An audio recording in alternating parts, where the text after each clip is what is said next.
Hi, good evening every one. Today என்ன topic பார்க்க போகிறோன்னு பார்த்தீங்கன்னா, நம்ம இதுக்கு முன்னாடி பார்த்துருந்தீங்கன்னா, இந்த வருஷம் உலக அழிய போகுது. ஸோ இந்த மாதிரியான பாதிப்புகள் வரும், இந்த மாதிரியான இதுக்கு முன்னாடி சொல்லிட்டு போயிருக்காங்க, இந்த மாதிரியான விஷயங்கள் நடக்கும். இந்த மாதிரி பல்வேறு வகையாக நம்ம பேசியிருப்போம். அதெல்லாம் கடந்து நம்ம 2024 வந்தாலும் டுடே ஒரு பேட் நியூஸ், அதாவது இந்த இடத்துல வாழக்கூடியவங்க எல்லாருக்குமே ஒரு பேட் நியூஸ் என்னென்னா, நம்மளை நெருங்கி, அதாவது எர்த்தை 2.5 மில்லியன் தூரம் அளவுக்கு ஒரு ஆஸ்ட்ராய்டு வந்துட்டு போயிருக்கு.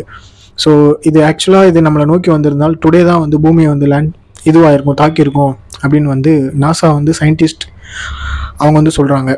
அவங்க கண்டுபிடிச்ச அவங்களோட ஆய்வுகளின் அடிப்படையில் நாசா சொல்கிறாங்க. அது மட்டும் இல்லாமல் நம்ம பல்வேறு வகையான கோள்கள் நம்மளை இருந்திருந்தாலும், ஸோ நம்மளை சுற்றி, அதாவது எர்த்துக்கு மேலே சில கோள்கள் இருக்கும். அதாவது சில வகையான ஆஸ்ட்ராய்டை தடுக்கக்கூடிய அளவில் சில கோள்கள் இருக்கும்.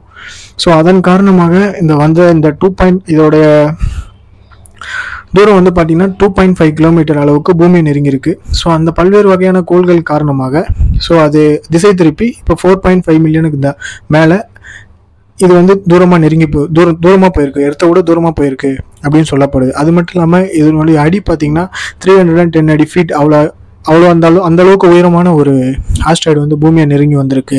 அது மட்டும் இல்லை, அவங்க என்ன சொல்கிறாங்கன்னா, இது வரைக்கும் இல்லாத அளவுக்கு, என்னதான் பூமி ஆஸ்ட்ராய்டு வந்தாலும் இது ரொம்பவுமே மிகப்பெரிய அளவுக்கு இருந்தது. மற்ற எல்லா ஆஸ்ட்ராய்டை விட இது ரொம்பவே மிகப்பெரிய அளவுக்கு இருந்தது அப்படின்னு சொல்லிட்டு ஸோ நாசா தரப்புலேருந்து சொல்லப்படுது.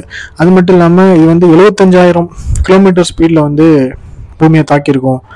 ஸோ நம்ம அதிர்ஷ்டவசமாக வேறு கோள்கள் காரணமாக திசை திருப்பப்பட்டிருக்கு, அந்த ஆஸ்ட்ராய்டு திசை திருப்பப்பட்டிருக்கு அப்படின்னு சொல்லப்படுது. அது மட்டும் இல்லாமல் ஸ்பெசிஃபிக்காக இதோட நேம் பார்த்தீங்கன்னா 2019 KK5 சொல்லப்படுது. ஸோ 2019 இது நம்மளை அப்போ இருந்து வந்துட்டு இருக்கும் காரணத்தினால் மேபி இந்த நேம் அந்த ஆஸ்ட்ராய்டுக்கு வச்சிருக்கலாம். அது மட்டும் இல்லாமல் இது வந்திருந்தால் மிகப்பெரிய சேதத்தை ஏற்படுத்தியிருக்கோம். ஸோ மற்ற கோள்களெல்லாம் பூமிக்கு மேலே சில ஆஸ்ட்ராய்டு, அதாவது நம்மளுக்கு பாதிப்பு வரக்கூடிய அளவுக்கு இருக்கக்கூடிய காரணத்தினால் மட்டுமே தான் இது இப்போ 2.5 மில்லியனுக்கு இது இப்போ 4.5 மில்லியன் தாண்டி ரொம்ப தொலைவில் போயிட்டு இருந்திருக்கு அப்படின்னு சொல்கிறாங்க. அது மட்டும் இல்லாமல் அவங்க சயின்டிஸ்ட் என்ன சொல்கிறாங்கன்னா, இது வரைக்கும் அவங்க கண்டுபிடிச்ச ஆஸ்ட்ராய்டில் இதுதான் ரொம்பவுமே பெருசு.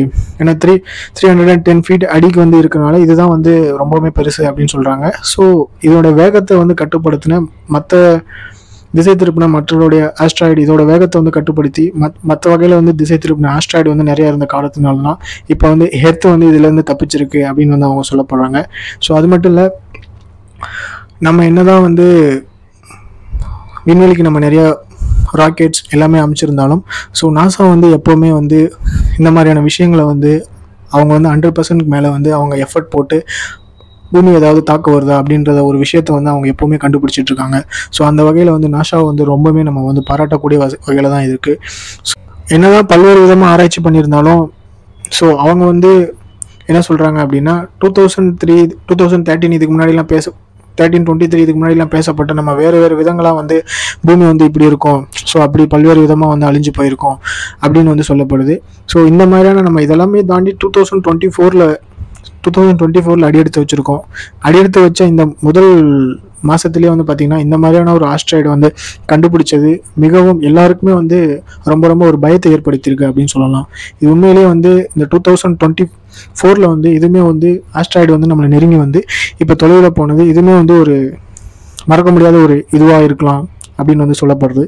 ஸோ இதை பற்றின கருத்துக்களை கமெண்ட்ஸில் சொல்லுங்கள். அகைன் இன்னொரு யூஸ்ஃபுல்லான வீடியோவில் மீட் பண்ணுறேன். தேங்க்யூ.